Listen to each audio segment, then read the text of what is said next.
नमस्ते गुरुजी। जय गुरुजी महाराज। शुक्राना गुरुजी। जय गुरुजी संगत जी। आज हम सब मिलकर के गुरुजी की कृपा से ही एक कोशिश श्री शिव महापुराण स्व अध्याय में शत्रुद्र संहिता के 37वें अध्याय का पाठ करेंगे। ओम गं गणपतये नमः। ओम नमः शिवाय। शिवजी सदा सहाय। ओम नमः शिवाय। गुरुजी सदा सहाय। नंदीश्वर उवाच। अथ सप्तत्रिंशोऽध्यायः। नंदीश्वर उवाच। शृणु प्राज्ञ किराताख्यं तारं पिनाकिनः मूकं च हतवान् प्रीतो यो अर्जुनाय वरं ददौ।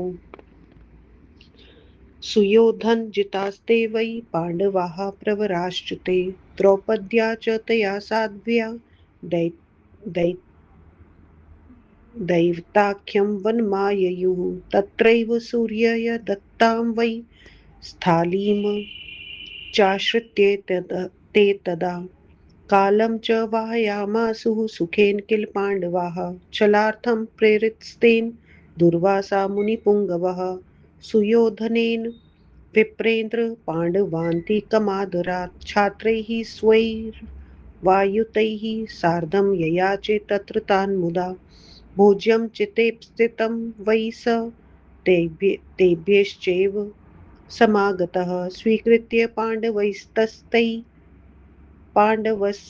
पाण्डवैस्तैः स्नानार्थं प्रेषितास्तदा दुर्वासः प्रमुखाश्चैव मुनयश्च तपस्विनः अथ ते पाण्डवाः सर्वे अन्नाभावान् मुनीश्वर दुःखिताश्च तदा प्राणान् त्यक्तुं चित्ते समादधुः द्रौपद्या च स्मृतः कृष्ण आगतस्तत्क्षणादपि शाकं च भक्षयित्वा तु तेषां तृप्तिं समादधत्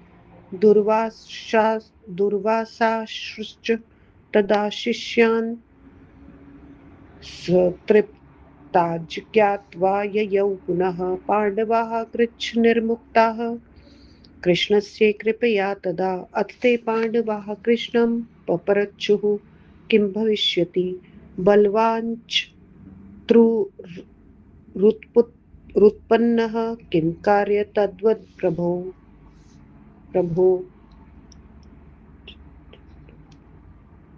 बलवाच्छत्रुरुत्पन्नः किं कार्य तद्वत् प्रभो। नन्दीश्वर उवाच। इति पृष्टस्तदा तैस्तु श्रीकृष्णः पाण्डवैर्मुने स्मृत्वा शिवपदाम्भोजौ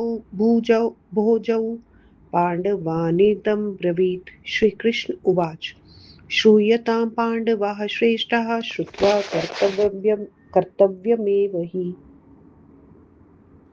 स्मृत्वा शिवपदाम्भोजौ पाण्डवानिदं ब्रवीत्। श्रीकृष्ण उवाच। श्रूयतां पाण्डवाः श्रेष्ठाः श्रुत्वा कर्तव्यमेव हि मद्वृत्तान्तं विशेषेण शिवसेवासमन्वितं द्वारकां च मया गत्वा शत्रूणां विजिगीषया विचार्य चोपदेशांश्च मन्योर्महात्मनः मया राराधितः शम्भुः प्रसन्नः परमेश्वरः बटुके पर्वतश्रेष्ठे सप्तमासं सुसेवितः इष्टान् कामान् नदान् मह्यं विश्वेश्वरश्च स्वयं स्थितः तत्प्रभावान् मया सर्वसामर्थ्यं लब्धमुत्तमम् इदानीं सेव्यते देवो भुक्तिमुक्तिफलप्रदः यूयं सेवतं शम्भुमपि सर्वसुखावहं। नन्दीश्वर उवाच। इत्युक्त्वान्तर्धते कृष्ण आश्वास्याथ च पाण्डवान्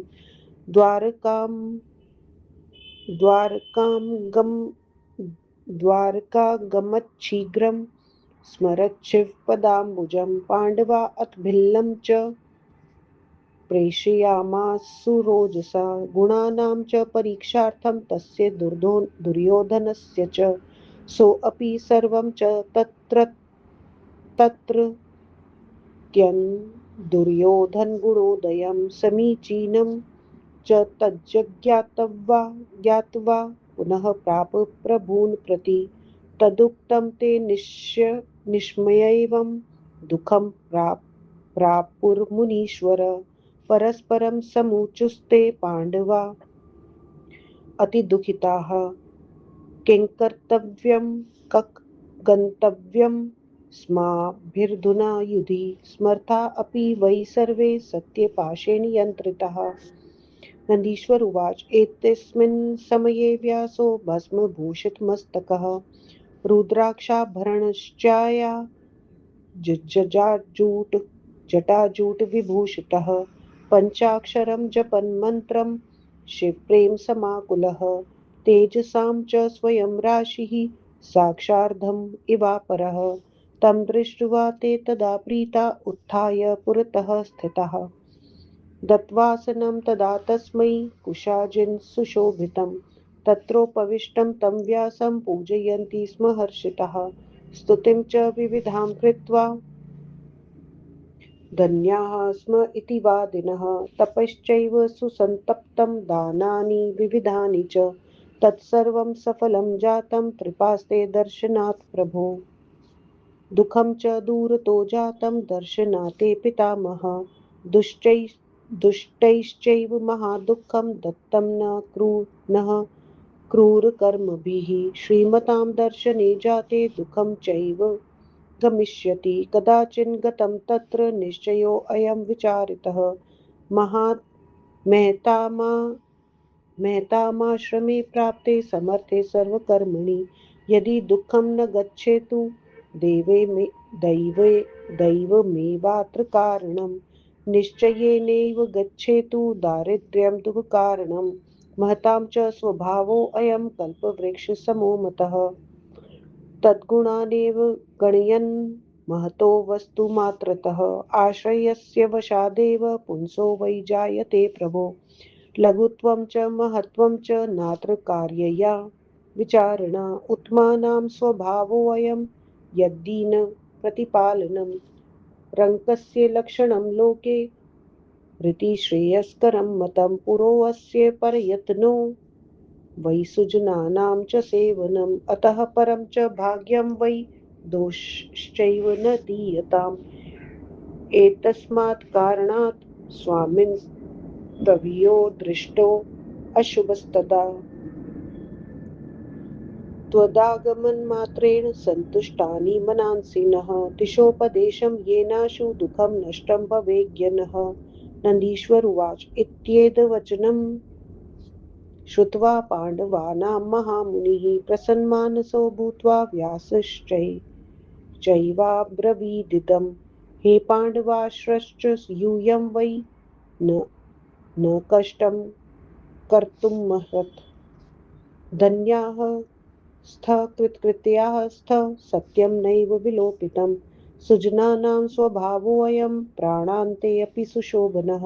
धर्मं त्यजन्ति नैवात्र सत्यं सफलभाजनम् अस्माकं चैव यूयं च ते चापि स्मत्ताङ्गताः तथापि पक्षपातो वै धर्मिष्ठानां मतो बुधैः धृतराष्ट्रेण दुष्टेन प्रथमं च ऋक्षुषा धर्मस्त्यक्तः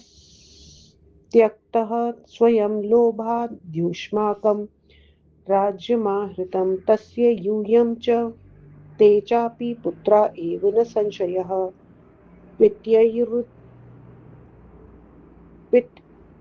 पित्ययर्युपर्ते बाला अनुकम्पया महात्मनः पश्चात्पुत्रश्च तेनैव वारितो न कदाचन अनर्थो नैव जायेत यज्जैवं च कृतं तदा अतः परं च यज्जातं तज्जातं नान्यथा भवेत्। अयं दुष्टो भवन्तश्च धर्मिष्ठाः सत्यवादिनः तस्मादन्ते च तस्यैवाशुभं हि भविता ध्रुवम् यज्जैवं वापितं बीजं तत्प्ररोहो भवेदिह तस्मात् दुःखं न कर्तव्यं भवद्भिः सर्वथा ध्रुवं भविष्यति शुभं वो हि नात्र कार्यया विचारणा। नन्दीश्वर उवाच इत्युक्त्वा पाण्डवाः सर्वे तेन व्यासेन प्रीणिताः युधिष्ठिरमुखास्ते च पुनरेवावलोकयन् ब्रुवन्वचः पाण्डवा ऊचुः सत्यमुक्तं त्वया नाथ दुष्टैर्दुःखं निरन्तरं दुष्टात्मभिर्वने चापि दीयते हि मुर्मुहुः तन्नाशया शुभं ते अद्य किञ्चिद्देयं शुभं विभो कृष्णेन कथितम् पूर्वमाराध्यः शङ्करः सदा प्रमादश्च कृतोऽस्माभिस्तद्वचः शिथिलीकृतं सदैव मार्गस्तु पुनरिदानीमुपदीक्ष्यतां नन्दीश्वर उवाच इत्येतद्वचनं श्रुत्वा व्यासो हर्षसमन्वितः उवाच पाण्डवान् प्रीत्या स्मृत्वा शिवपदाम्बुजं व्यास उवाच श्रूयतां वचनं मेऽद्य पाण्डवा धर्मबुद्धयः सत्यं मुक्तं तु कृष्णेन मया संसेव्यते शिवः भवद्भिः सेव्यतां प्रीत्या सुखं स्यादतुलं सदा सर्वदुःखं भवत्येव शिवासेवात् एव हि नन्दीश्वर उवाच अथ तेष्वेव विचार्य शिवपूजने अर्जुनं योग्यमुच्चार्य व्यासो मुनिवरस्तथा तपः स्थानं विचार्यैवं ततः स मुनिसत्तमः पाण्डवान् धर्मसन्निष्ठान् पुनरेवाब्रवीदिदं व्यासुवाच श्रूयतां पाण्डवाः सर्वे कथयामि हितं सदा शिवं सर्वं परं दृष्ट्वा परं ब्रह्म सताङ्गतिं ब्रह्मादित्रिपराद्रान्तं यत्किञ्चित् दृश्यते जगत् तत्सर्वं शिवरूपं च पूज्यं ध्येयं च तत्पुनः सर्वेषां चैव सेव्योऽसौ शङ्करः सर्वदुःखः शिवः स्वल्पेन कालेन सम्प्रीसदति भक्तितः सुप्रसन्नो महेशो हि भक्तेभ्यः सकलप्रदः भुक्तिं मुक्तिमिहामुत्र यच्छतीति सुनिश्चितं तस्मात् सेवयः सदा शम्भुर्भुक्ति मुक्तिफलेप्सुभिः पुरुषः शङ्करः साक्षात् दुष्टहन्ता सतां गतिः परन्तु प्रथमं शक्रविद्यां दृढमना जपेत् क्षत्रियस्य पराख्यस्य चेदमेव समाहितम् अतो अर्जुनश्च प्रथमं शक्रविद्यां जपेद् दृढः करिष्यति परीक्षां प्राक् सन्तुष्टस्तद्भविष्यति सुप्रसन्नश्च विघ्नानि संहरिष्यति सर्वदा पुनश्चैवं शिवस्यैव वरं मन्त्रं प्रदास्यति नन्दीश्वर उवाच इत्युक्त्वा अर्जुनमाहूयोपेन्द्र विद्यामुपादिशत् सनात्वा च प्राङ्मुखो भूत्वा जग्राहार्जुन उग्रधिः पार्थिवस्य विधानं च तस्मै मुनिवरो ददौ प्रत्युवाच तं व्यासो धनञ्जयमुदारधिः व्यासुवाच इतो गच्छाधुना पार्थ इन्द्रकीले सुशोभने जाह्नव्याश्च समीपे वै स्थित्वा सम्यक् तपः कुरु अदृश्या चैव विद्या स्यात् सदा ते हितकारिणी इत्याशिषं ददौ तस्मै ततः प्रोवाच तान् मुनिः धर्ममास्थाय सर्वे वै तिष्ठन्तु नृपसत्तमाः सिद्धिः स्यात् सर्वथा श्रेष्ठा नात्र कार्या विचारणा नन्दीश्वर उवाच इति दत्त्वाशिषं तेभ्यः पाण्डवेभ्यो मुनीश्वरः स्मृत्वा शिवपदाम्भोजं व्यासश्चान्तर्ददे क्षणात् इति श्रीशिवमहापुराणे तृतीयायां शतरुद्रसंहितायां किरातावतारवर्णनप्रसङ्गे अर्जुनाय व्यासोपदेशवर्णनं नाम सप्तत्रिंशोऽध्यायः।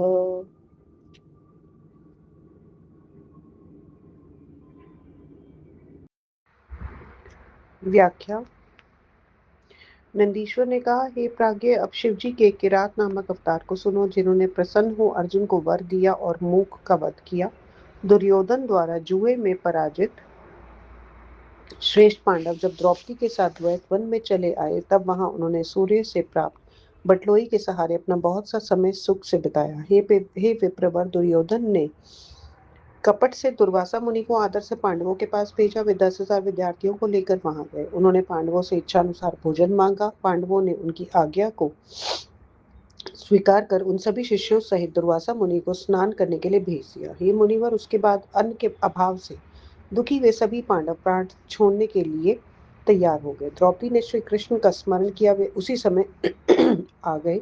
उन्होंने शाक खिलाकर उन सबको तृप्त कर दिया। महर्षि दुर्वासा उन शिष्यों सहित अपने को तृप्त देखकर वहां से चले गए। श्री कृष्ण की कृपा से पांडव कष्ट से मुक्त हो गए। उसके बाद पांडवों ने श्री कृष्ण से पूछा, बलवान शत्रु पैदा हो गया है, हे प्रभु, अब हमें क्या करना चाहिए?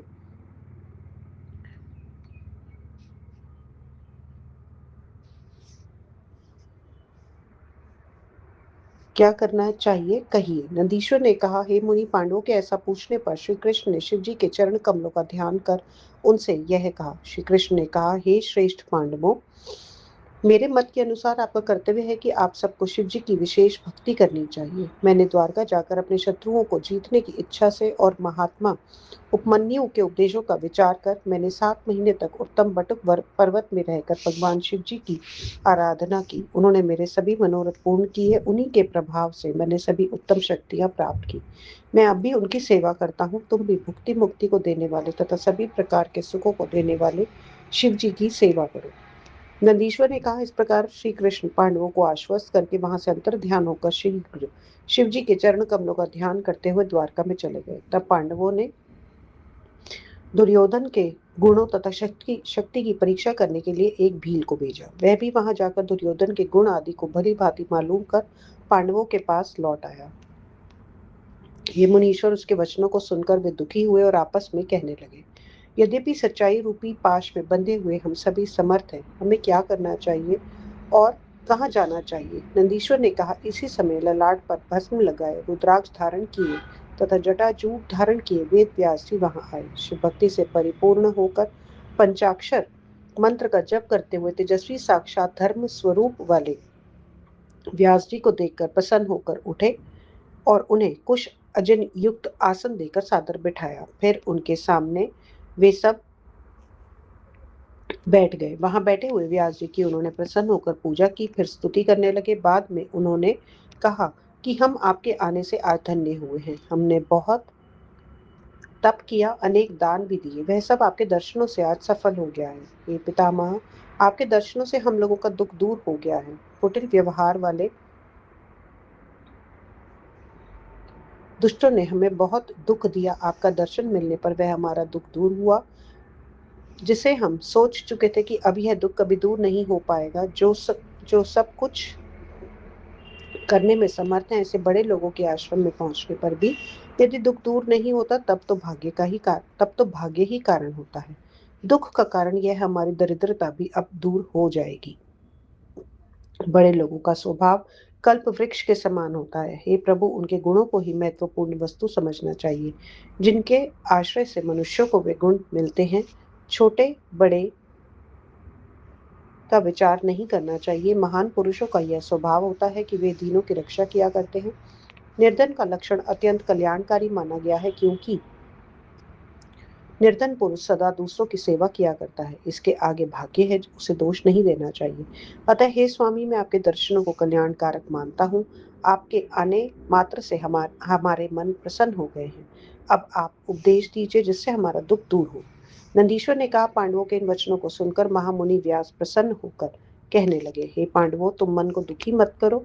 तुम धन्य तथा कृतकृत्य हो कि तुमने सत्य मार्ग को नहीं छोड़ा। सज्जनों का यह स्वभाव होता है कि वे उत्तम धर्म सत्य को प्राणांत होने पर भी नहीं छोड़ते, क्योंकि वही सफलता का पात्र होता है। हमारे लिए तो तुम और वो वे समान ही हो, तो भी धर्मात्माओं के प्रति पक्षपात होता ही है। अंधे धृतराष्ट्र ने पहले ही लोभ के कारण धर्म छोड़कर तुम्हारा राज्य ले लिया। उसके तो निस्संदेह कौरव पांडव दोनों ही पुत्र हैं। पिता के मर जाने पर बड़ों को बालकों के ऊपर दया करनी ही चाहिए। उसके बाद में अपने पुत्र दुर्योधन को अनुचित व्यवहार करने से नहीं रोका। उसने बाद में अपने पुत्र दुर्योधन को अनुचित व्यवहार करने से नहीं रोका। यदि वह ऐसा करता तो आज ये अनर्थ न होता। अब जो कुछ हो गया वह हो गया, उसे दूर नहीं किया जा सकता। यह दुर्योधन दुष्ट है, आप लोग धर्मात्मा तथा सत्यवादी हैं, अतः अंत में तो निश्चित ही उसका बुरा होगा। जैसा बीज बोया जाता है वैसा ही अंकुर उगता है, इसलिए निश्चित रूप से आप लोग दुख मत कीजिए, क्योंकि अंत में आप लोगों का भला होगा, इसमें विचार करना नहीं है। नंदीश्वर ने कहा। ऐसा कहकर व्यास जी ने युधिष्ठिर आदि पांडवों को प्रसन्न किया। फिर उन्होंने कहा, पांडवों ने कहा, हे नाथ, आपने सच कहा, परंतु वे दुष्ट तो हमें वनवास काल में भी अनेक प्रकार के बार बार दुख दे रहे हैं। हे विभु, उन हमारे दुखों का नाश कीजिए, हमें कुछ सुख दीजिए। पहले श्री कृष्ण ने कहा था कि शिव जी की सदा आराधना करनी चाहिए। उनके उपदेश को ढीला करके हमने प्रमाद किया है। उस उपासना क्रम का आप पुनः उपदेश दें। नंदीश्वर ने कहा। इस वचन को सुनकर व्यास जी प्रसन्न होकर शिव जी के चरण कमलों का ध्यान कर पांडवों से कहने लगे। व्यास जी ने कहा, धर्म बुद्धि वाले पांडवों, आज मेरी बात को सुनो। श्री कृष्ण ने सत्य ही कहा, क्योंकि मैं भी शिव जी की उपासना करता हूँ। आप लोग भी प्रेम से उनकी सेवा कीजिए, उससे अपार सुख आपको मिलेगा। शिव जी को भुला देने से ही सब प्रकार के दुख होते हैं, नंदीश्वर ने कहा। उसके बाद मुनिवर व्यास जी ने उन पांचों पांडवों में से अर्जुन को शिव पूजा के योग्य समझकर उससे कहा। उन मुनिवर ने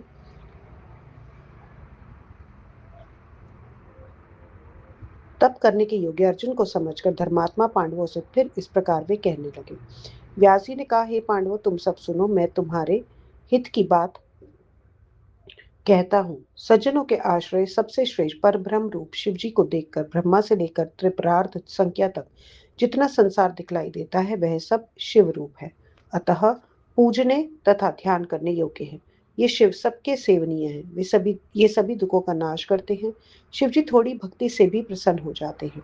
प्रसन्न हो जाने पर शिव जी अपने भक्तों को निश्चित रूप से सभी सुख भोग तथा मुक्ति देते हैं। इसलिए भुक्ति मुक्ति के इच्छुक पुरुषों को शिव जी की उपासना करनी चाहिए। वे दुष्टों का नाश करके सद्गति देते हैं।